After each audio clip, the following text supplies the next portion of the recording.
اچھا یہ ایک اور اسلامی بھائی تھے، آپ نے کہا تھا کہ آمدن کم ہے، قرضہ بھی بڑھتا چلا جا رہا ہے، میں بہت زیادہ پریشان ہوں۔ اچھا اس کے علاوہ ایک اور اسلامی بھائی تھے ریاض نام، آپ نے بتایا تھا کہ روزی کا بڑا مسئلہ ہے، اور ایک اور اسلامی بھائی تھے آپ کا بھی اسی طرح ملتا جلتا مسئلہ تھا کہ برکت نہیں۔ آپ سب کے لیے ایک ہی وظیفہ میں دوبارہ چلے میں عرض کر دیتا ہوں۔ ماہ رمضان المبارک کا چاند نظر آتے ہی اللہ کی خاص رحمتوں برکتوں کا نزول ہونا شروع ہو جاتا ہے، رحمتوں کے دروازے کھول دیے جاتے ہیں، جہنم کے دروازے بند ہو جاتے ہیں، شیاطین قید کر لیے جاتے ہیں۔ جیسے ماہ رمضان کا آپ چاند دیکھیں تو چاند دیکھنے کے بعد اب مغرب کا وقت ہو چکا ہوتا ہے، نماز مغرب پہلے کوشش کریں ادا کر لیں۔ اب نماز مغرب کے بعد آپ 21 مرتبہ سورۃ القدر پڑھ لیں، اتنی کثرت کے ساتھ برکت آئے گی، ایسی روزی میں خوشحالی آ جائے گی، کشادگی ہو جائے گی، دسترخوان آپ کے بڑھتے چلے جائیں گے، اور گھر میں برکت، آپ کے کام میں برکت، برکتیں ہی برکتیں رہیں گی۔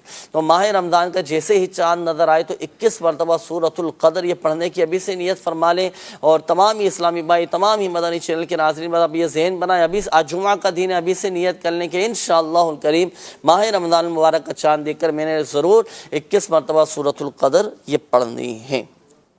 اچھا اسی طرح ساتھ ساتھ اس میں ایک اور صورت کا میں آپ کو بتا دیتا ہوں، وہ بھی ماہ رمضان المبارک کا چاند دیکھ کر پڑھی جاتی ہے، اس کا بھی یہی فائدہ ہے کہ الحمدللہ سے وجل خوشحال لیتا ہے، وہ ہے سورۃ الفتح۔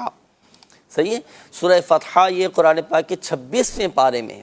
یہ آپ سورہ فتح کی تلاوت بھی ضرور کیجئے گا، پہلے سورۃ القدر پڑھ لیں پھر سورہ فتح پڑھ لیں، یا پہلے چاہے تو سورۃ الفتح پڑھ لیں پھر اس کے بعد 21 مرتبہ سورۃ القدر پڑھ لیں۔ الحمدللہ دونوں صورتیں پڑھنا چاہے تو دونوں ہی پڑھ لیں، نہیں تو کم از کم سورۃ القدر 21 مرتبہ یہ ضرور پڑھ لیجئے گا، انشاءاللہ الکریم اللہ کی رحمت سے برکتیں ہی برکتیں رہیں گی۔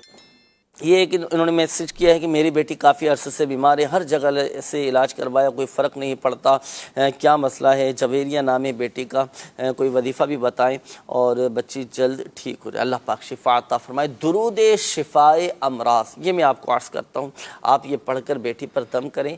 اچھا دم بھی کر سکتے ہیں، یہی درود شفائے امراض پڑھ کر پانی پہ دم کر کے بھی بچے کو پلا سکتے ہیں، کسی سادے سے کاغذ پر لکھ کر پھر وہ کاغذ پانی کی بوتل میں ڈالیں اور یہ پھر پانی پھر آپ بچے کو پلائیں۔ یہ 3 طریقے اس کے میں نے عرض کیے ہیں۔ درود شفائے امراض یہ دیکھیں آپ کے سامنے بھی ہیں، اللہم صلی علی سیدنا محمد طب القلوب و دوائہا وعافیت الابدان و شفائہا ونور الابصار و ضیائہا وعلی آلہ و اصحابہ وبارک وسلم۔